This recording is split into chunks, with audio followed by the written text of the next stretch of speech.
بسم اللہ الرحمن الرحیم۔ معزز ناظرین، سب سے پہلے تو آج میں پوری قوم کو مبارکباد پیش کرتا ہوں کہ آج 12 ربیع الاول کا دن ہے اور پوری قوم جو ہے وہ خاتم النبیین حضور نبی اکرم صلی اللہ علیہ وسلم کی ولادت باسعادت کا دن آج بھرپور جوش و جذبے، عقیدت اور محبت کے ساتھ منا رہی ہے۔ ناظرین کرام، یہ دن صرف پاکستان میں ہی نہیں بلکہ پوری ورلڈ مسلم نیشن میں بھرپور عقیدت و محبت اور جوش و جذبے کے ساتھ منایا جاتا ہے۔ ناظرین کرام، جیسے ہی ربیع الاول کا مہینہ شروع ہوتا ہے، امت مسلمہ میں خوشی کی ایک لہر دوڑ جاتی ہے۔ جگہ جگہ پر سیرت کانفرنسیں منعقد ہوتی ہیں،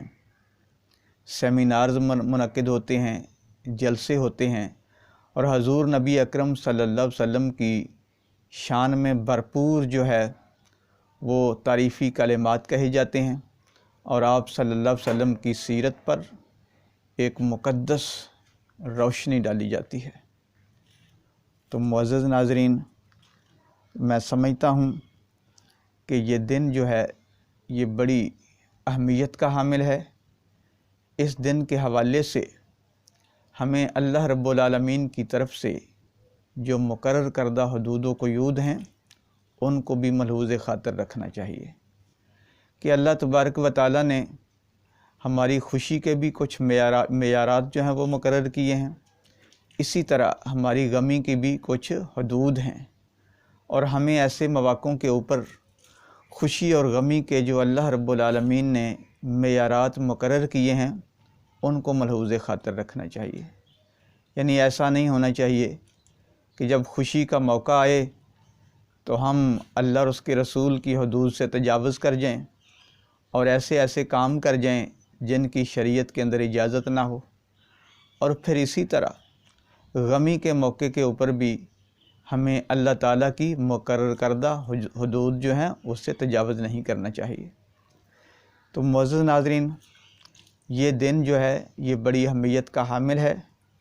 اس دن سب سے زیادہ اور اہم بات جو حضور نبی اکرم صلی اللہ علیہ وسلم کی مقدس سیرت سے ہمیں اخذ کرنے کی ضرورت ہے وہ یہ ہے کہ آپ صلی اللہ علیہ وسلم کی جو مقدس تعلیمات ہیں ان پر عمل کیا جائے۔ اور میں سمجھتا ہوں کہ خوشی کا جو سب سے بہترین اور اعلیٰ طریقہ ہے وہ یہ ہے کہ حضور نبی اکرم صلی اللہ علیہ وسلم کی مقدس تعلیمات کو اپنایا جائے، ان پر عمل کیا جائے اور ان تعلیمات کو دوسرے لوگوں تک پہنچایا جائے۔ اور یہ میں سمجھتا ہوں کہ سب سے بڑی خوشی ہے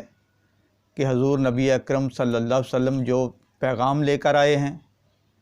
اور جو اللہ رب العالمین کی طرف سے آفاقی پیغام جو صرف مسلمانوں کے لیے نہیں بلکہ پوری دنیا کے انسانوں کے لیے ہے، اس کو ہم اپنی سیرت کے اندر اپنائیں اور اپنے دل کے اندر اس کو جگہ دیں اور پھر اسی پیغام کا مصداق بن کر پوری دنیا کے اندر یہ پیغام پہنچائیں کہ حضور نبی اکرم صلی اللہ علیہ وسلم نے ساری انسانیت کو کس طریقے سے امن محبت کا جو پیغام دیا ہے وہ ایک عالمگیر پیغام ہے۔ تو معزز ناظرین، اس دن کے حوالے سے جتنی بھی خوشی کی جائے وہ کم ہے اور اس خوشی کا نتیجہ ہماری زندگیوں میں ایک عملی صورت کی شکل میں جو ہے وہ ظاہر ہونا چاہیے۔ تو معزز ناظرین، دوسری بات جو آج کی ویڈیو میں آپ کو بتانا چاہتا ہوں وہ یہ ہے کہ گزشتہ 2 روز پہلے پشاور کے اندر دیر کالونی کے علاقے میں جو بم دھماکہ ہوا تھا اس میں 8 طلباء جو ہیں وہ جام شہادت نوش کر گئے تھے اور یہ واقعہ بڑا المناک واقعہ ہوا ہے اور اس واقعے کی جتنی بھی مذمت کی جائے وہ کم ہے۔ اور مجھے بڑا افسوس ہوا کہ اتنا بڑا واقعہ رونما ہوا ہے، نہ وزیر اعظم پاکستان وہاں پہ جو ہے وہ پہنچے ہیں،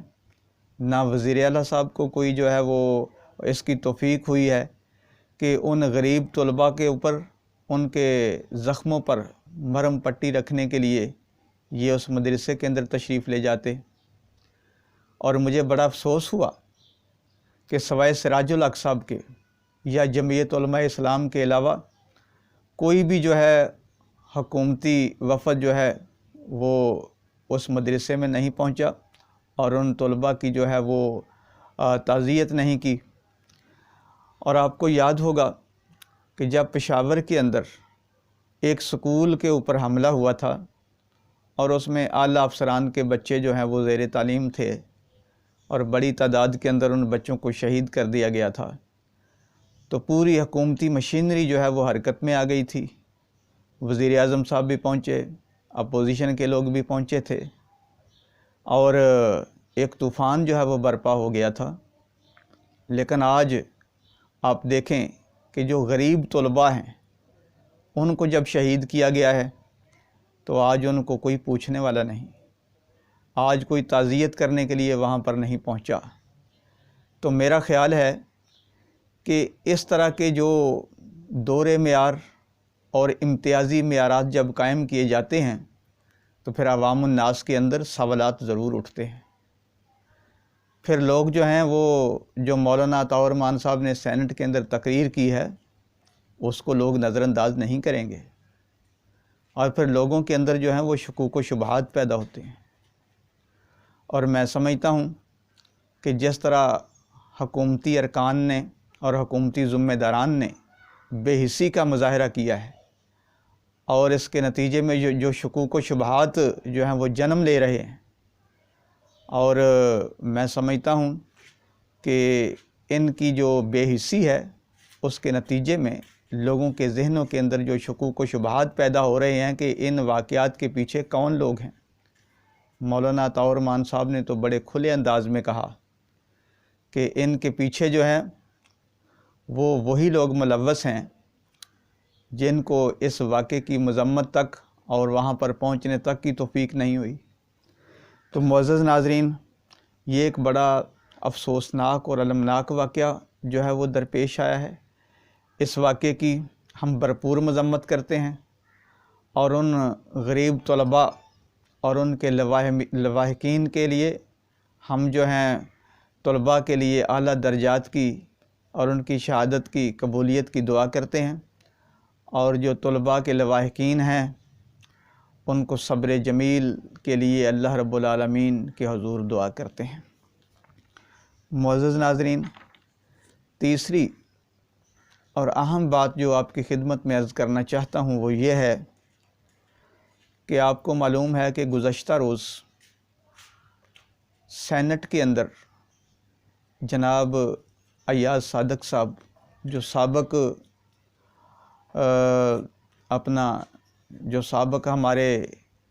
وہ رہے ہیں، قومی اسمبلی کے اندر سپیکر رہے ہیں، انہوں نے جو بیان دیا ہے اس بیان کے اوپر جو ہے وہ ایک بڑی جو ہے وہ اضطرابی کیفیت جو ہے وہ پیدا ہو چکی ہے کہ انہوں نے جو اسمبلی کے اندر بیان دیا ہے اور حکومت جو ہے اس کو جان بوجھ کر متنازع بنا رہی ہے۔ ناظرین، حکومت کا رویہ یہ ہے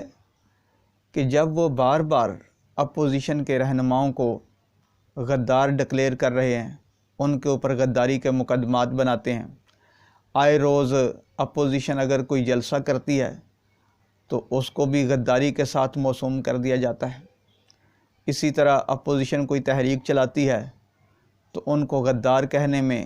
کوئی جو ہے وہ آر محسوس نہیں کی جاتی۔ تو پھر جب اپوزیشن کی طرف سے جواب آئے گا،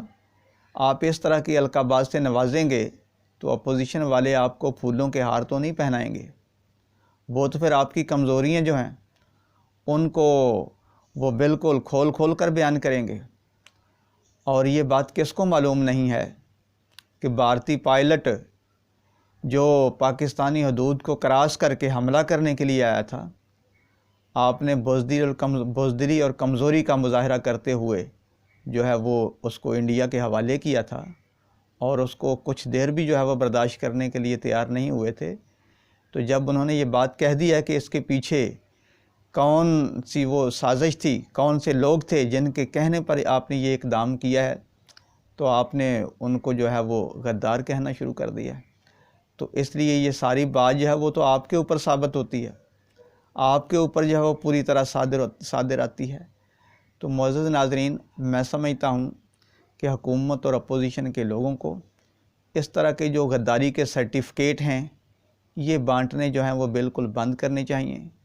یہ ملکی مفادات کے اندر نہیں ہیں، نہ ہمارے اداروں کے لیے یہ اس طرح کے سرٹیفکیٹ جو ہیں وہ مفید ہیں۔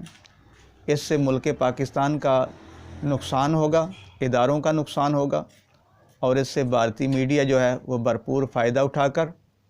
پاکستان کو جو ہے وہ بدنام کرنے کی کوشش کرتا ہے اور کرتا رہے گا۔ تو معزز ناظرین، آج کی ویڈیو میں اتنا ہی پیغام ہے۔ مجھے امید ہے کہ آج آپ اس ویڈیو کو دیکھیں گے اور اس پیغام کو شیئر بھی کریں گے۔